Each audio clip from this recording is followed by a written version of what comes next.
හරිම ලස්සනයි යන්නේ.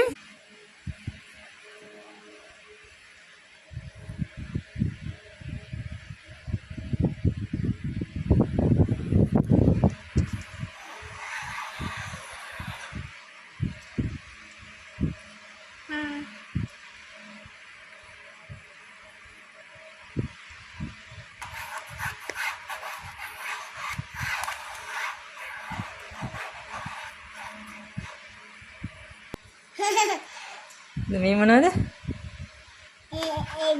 ඇහි බැම. S2. ඒ S2.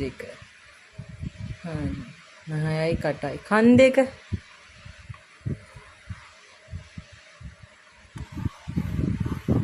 ෂා කවද යන්නේ? ඒ බබ්බේ. බබ්බෙක්ද? වන්දියා දෙවේ. බණ්ඩියා වගේමයි. ඒ වගේමයි මූණ නේද? ඒකනේ. වයලා දෙවේ. වයලා වගේ ඉන්නේ නේද? මන්දිය වයලා. හරිම ලස්සනයි යන්නේ. මන්දිය වයලා. වයලා වගේ ඉන්නේ බණ්ඩියා නේද?